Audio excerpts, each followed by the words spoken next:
जैसे अग्नि काष्ठ को जलाती ही है। आग में लकड़ी डाल दो, कहो न जले, ये कैसे संभव होगा? अच्छा ठीक है, आपकी बिल्कुल श्रद्धा और विश्वास नहीं है अग्नि के प्रति कि जलाती है, फिर भी आप बिना श्रद्धा बिना विश्वास के लकड़ी डाल के देखो, रत्ती पर भी श्रद्धा नहीं है आपकी, अनविश्वास है, फिर भी लकड़ी डाल के देखो जलती कि नहीं जलती है, वो तो जलेगी। ये विलक्षण बात है। नाम में आपकी श्रद्धा विश्वास प्रेम कुछ नहीं है, फिर भी नाम कीर्तन करने से पाप नष्ट होगा होगा होगा, इसमें संदेह नहीं। तुलसी राके कहत ही निकसत पाप पहार, फिर आवन देवत नहीं देत मकार किवार। मलुकदासी कहते हैं, राम नाम एक रति पाप के कोटि पहार, ऐसी महिमा नाम की जारी करे सब छार। और सुन लो, भागवत जी में लिखा है, ब्रह्महा पितृहा गोघ्नो मातृहा चार्यहा भगवान, स्वादः पुलकसको वापी शुद्धेरन यस्य कीर्तनात्। सुखदेव जी महाराज कहते हैं, ब्रह्मघाती, पितृघाती, गोघाती, मातृघाती, गुरुघाती, कुत्ते के मांस को पकाकर खाने वाला चांडाल पुलकस भी भगवान नाम का कीर्तन करे, श्री राम नाम का कीर्तन करे तो शुद्ध हो जाता है। इसलिए सब साधनों को छोड़ करके नाम जप करना चाहिए। नातः परम कर्व निबंध कृंतनम मुमुक्षूणाम तीर्थपदानुकीर्तनात्, न यत् पुनः कर्म सुसज्जते मनोरजस्तमोभ्याम कलिलम यदन्यथा। सुखदेव जी महाराज कह रहे हैं, इसलिए संसार चक्र से छूटने की इच्छा जिनके मन में है, उनके लिए भगवान नाम कीर्तन से बढ़कर, भगवत गुणगान से बढ़कर के दूसरा कोई साधन है ही नहीं। जय हो श्री वृंदावन बिहारी लाल की जय। एवं व्रतस्व प्रिय नाम कीर्त्या, जातानुरागो द्रुत चित्त उच्चैः, हसत्यथो रौदति रौति गायत्युन्मादवन् नृत्यति लोकबाह्यः। एवं व्रतस्व प्रिय नाम कीर्त्या। क्या बढ़िया बात है महाराज जी, एकादश स्कंद में नवयोगीश्वर कह रहे हैं,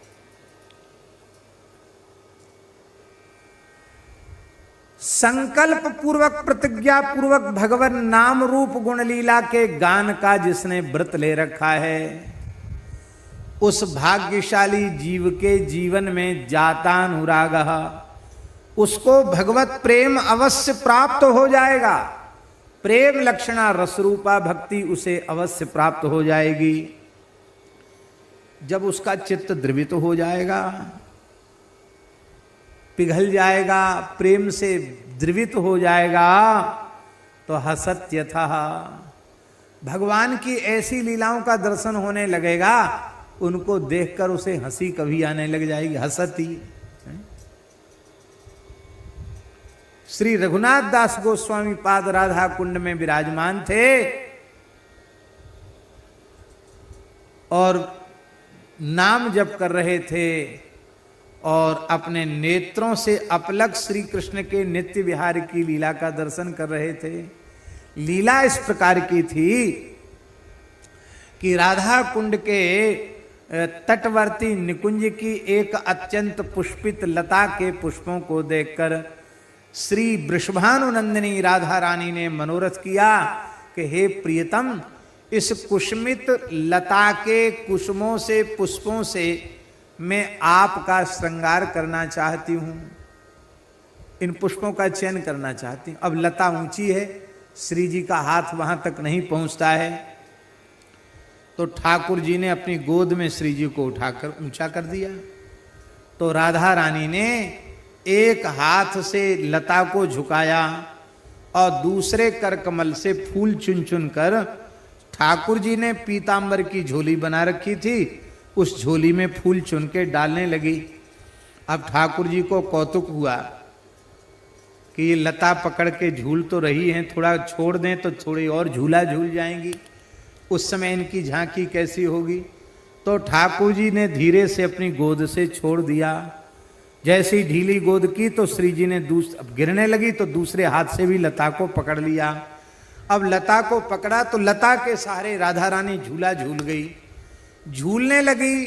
और जब झूलती हुई श्री जी को देखा तो ठाकुर जी तो हंसने लगे और श्री राधा रानी प्रणय कोप की मुद्रा से प्रीतम की ओर देखने लगी कि तुम बड़े धोखेबाज हो, बड़े चंचल हो, देखने लगी।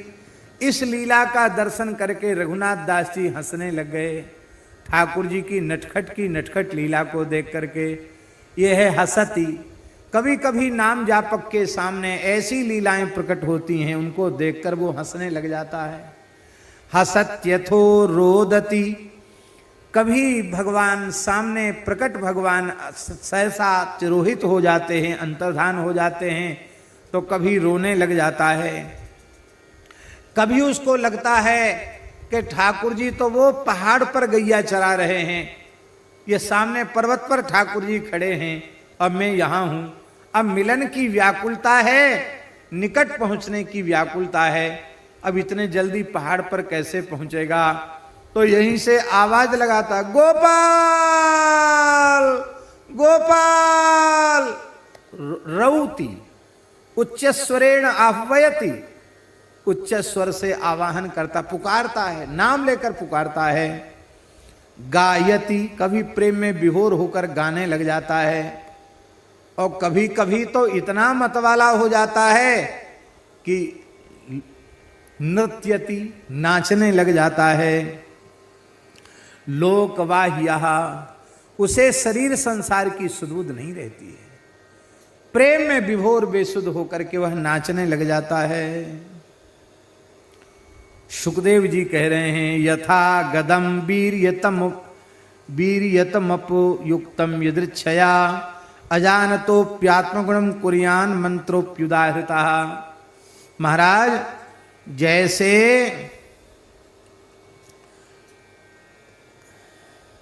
दिव्य औषधि, अमृत हो अथवा विष ही हो, बिना जाने दैववशात कोई अमृत पी ले तो अमर हो जाएगा, उसको शक्ति बल प्राप्त हो जाएगा।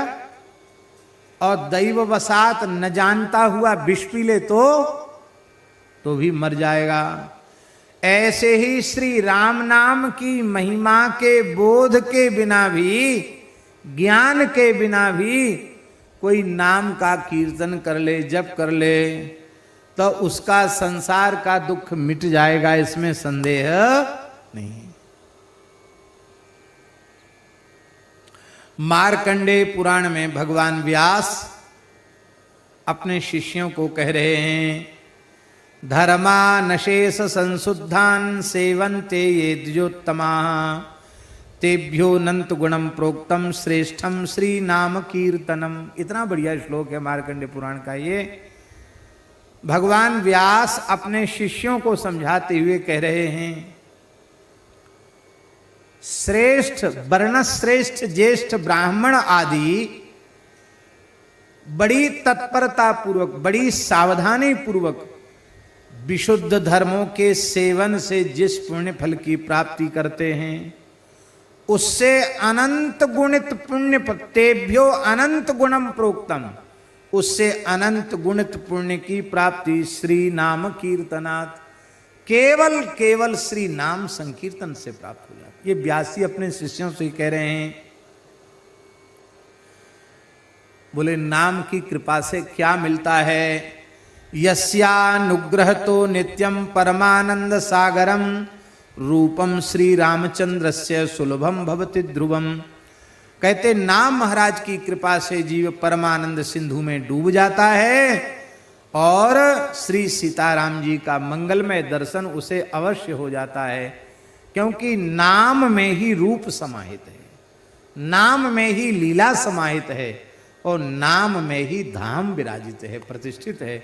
नाम के भीतर सबका अंतर्भाव है।